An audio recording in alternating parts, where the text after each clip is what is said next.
Hello buddy, it's Wyvern here with another bit of Total War Warhammer 2 Quick Match gameplay. This time around we are on the Steppes of Prague, playing as the forces of the Skaven against the forces of the Dark Elves. And for this match, really, there were two things I wanted to try. One, my recent experiments with the mass Empire infantry builds have kind of inspired me to try similar strategies out with other factions. See if we can just do lots of man or infantry spam, or as the case may be, rat spam in the case of the Skaven, and then a whole bunch of guns and firepower boxed in there, and just how well they can do. And of course, that is kind of a meta strategy for Skaven, but you won't often see a horde of rattling guns toted in support. You'll often just see a handful of missile units, or maybe some of the longer range artillery pieces. And I figured, let's try to take advantage of some of the short range stuff, some of the rattling guns, and see what we can do there. The other thing I've been messing around with is the Master Assassin, and I've given this guy a fair shake in prior videos. I do think he's a pretty awesome character. He does have some very, very nifty abilities attached to him, and he's a fairly cheap character to boot. So, of course, he does have Weeping Blade. He does have solid combat stats. His HP is actually deceptively low. He does get 30% physical resist. So keep in mind, versus most targets, obviously not versus like a Fireball or a Spirit Leech, but versus most attacks, he's going to be a lot beefier than you would think. He also does have a ranged attack, which does a decent, though not amazing amount of damage. You do get 75 damage a pop, and it applies poison so you can snare and slow enemies, making it harder for them to escape. He's also got some nifty abilities here. We've got Sacred Banner of the Horned Rat, awesome 55 meter -8 leadership debuff. Really, really strong, and even against a faction like Dark Elves, this can really help you remove that Dark Elf chaff infantry, those Bleak Swords, Dread Spears, Dark Riders, those sorts of troops that are providing support for the elites. We also do have Slippery to keep ourselves alive, Rival High Talisman for that burst of melee attack debuff, Looming Dread, really nice to single out and murderize an enemy lord or hero, and then Concealment Bombs, of course, which is just default in this guy, and it helps him escape. For the rest of the build, we do have a Plague Priest who's going to be rocking on the Plague Furnace. He's pretty nasty against most of the Dark Elf infantry, and that really comes down to the Mortis Engine effect on the Plague Furnace. Dark Elves, just like all other elves, have really, really bad HP pools overall. So they tend to bleed a lot of HP rather quickly when affected by Mortis Engine effect. So Plague Priest, against units like the ones some of my opponent brought, like Shades or Dread Spears or Sisters of Slaughter, all of whom don't have the greatest HP pools, against that, a unit like a Plague Priest will really rack up the damage rather quickly. Besides that, we do have a single sort of elite unit here, Blightscat's Plague Pack as our elite infantry. I really like these guys to counteract Doomfire Warlocks and to dish out some hurt to higher end Dark Elf troops. They can really just crush a hole in the enemy line and then continue rolling through, threatening backlines, and being a general nuisance because they're very, very hard to break. And I do find them very valuable in this matchup. Besides that, we do have some Clanrat Spears, shielded ones in the front. There are unshielded variants on the flanks. Now, Clanrat Spears are not the most amazing unit ever, but with Strength in Numbers active, they are definitely kind of beefy. And unlike Skaven Slay Spears, they will keep coming back and fighting at a decent capacity into late game. Skaven Slay Spears will perform better initially, but then, or will perform better for their cost initially, but once they lose their strength in numbers, they do tend to fall off rather heavily. We do, however, have a few Skaven Slaves on the flank here, some Skaven Slave Spears. So I popped some in the back here just to scout that corner and zone for my massive missiles here, which, of course, is composed of 3 Rattling Guns. Relatively safe pick against Dark Elves because they don't have much that can outrange you. It gets Zap Cannon, which, of course, does debuff enemy cooldowns when it hits, and then 2 Rat Ogres to provide mass protection. And Zap Cannon here is immediately going to start teeing off my opponent's Sorcerer of Fire. She's coming in with quite the hefty loadout of spells. You got Darkstar Cloak for the Wind's Magic, of course, Kindle Flame as usual. Fireball, which is just devastating, can easily snipe models off Zap Cannon, and that is definitely not ideal. She also does have Burning Head to melt my squishy infantry, great against Skaven, of course, and Piercing Bolts of Burning if I want more elite. For the main Lord combo here, we do have a Death Hag who is coming in with the Chill Blade and nothing else. Now, the Death Hag's not a weak character against Skaven. She can certainly do quite a bit of hurt against their characters, just because the Skaven characters do tend to be pretty slow and infantry bound and footbound, so they're pretty vulnerable to a unit like a Death Hag. However, she is very vulnerable to sniping herself, and we are going to start shifting that Zap Fire onto her, looking to murderize her before she can reach the line. Alongside Lokir Fellheart, the Dread Slaver is closing the gap. He does have Merciless Slaver, of course, to debuff leadership, which Skaven are not fond of.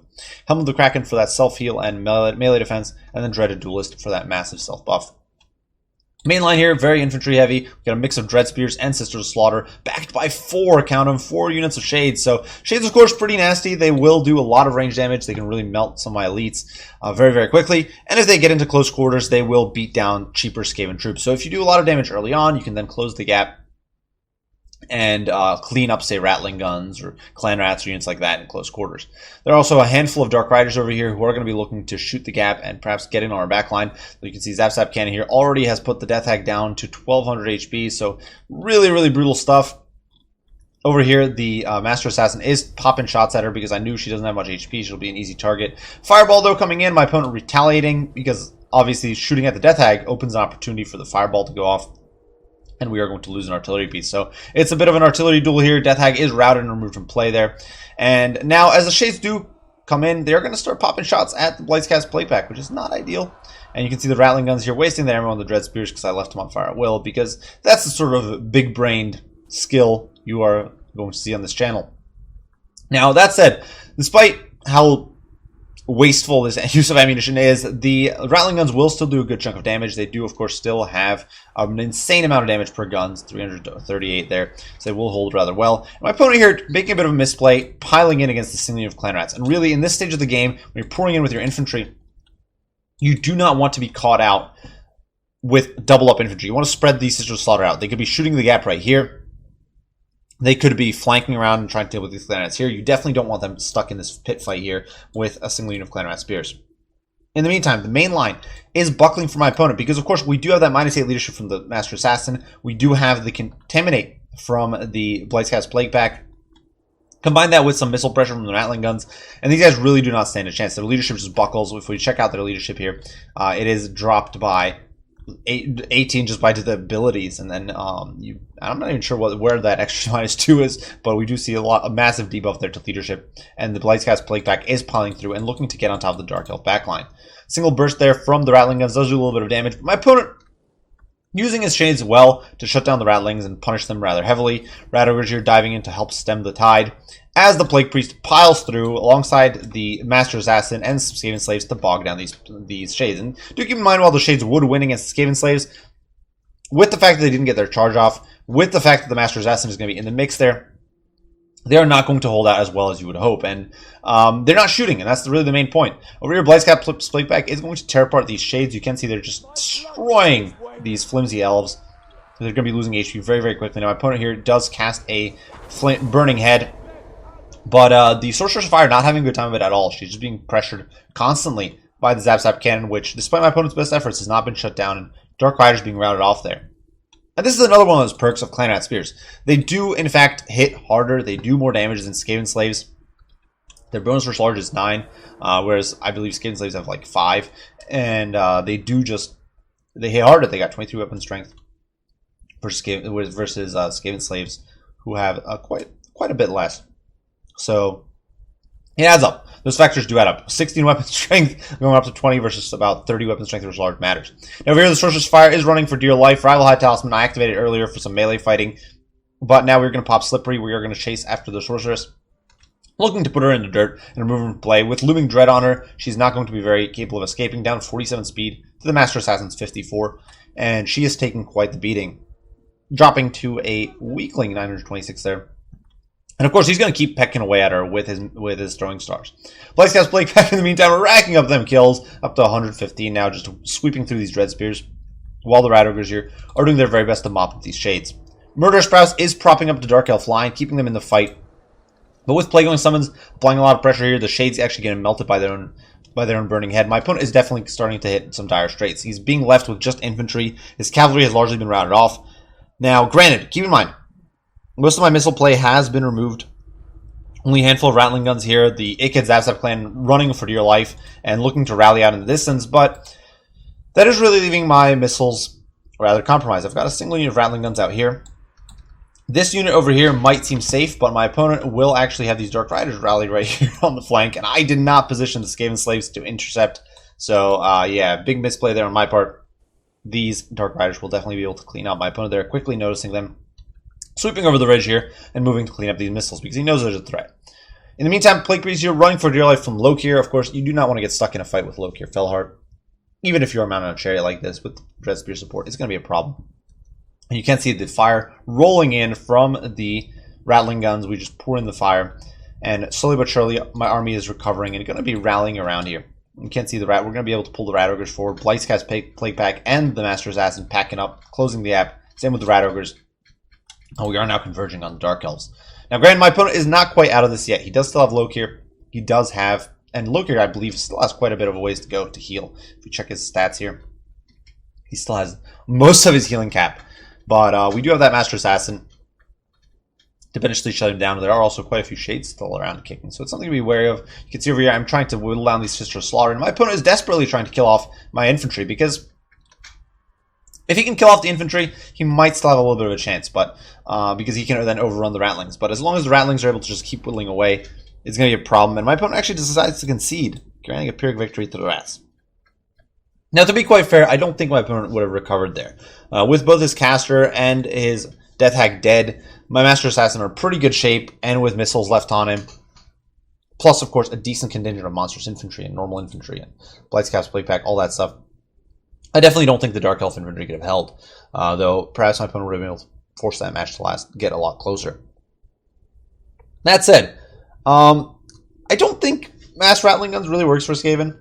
Rattlings, excuse me, Rattlings, unlike handguns, are not very precise at long range against most target or against smaller targets, and they're more expensive. So it is a little more difficult to cover. You can only bring, say, three Rattling Guns for the cost of 4 Empire handguns, and that does make it a little more difficult to protect them adequately.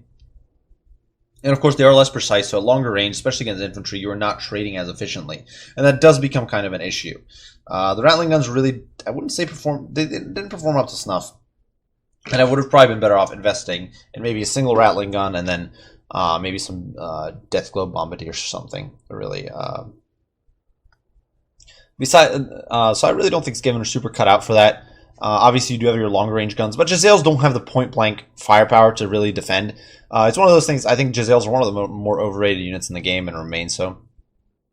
Jezzails don't do enough DPS at close range for their cost to stop your opponent.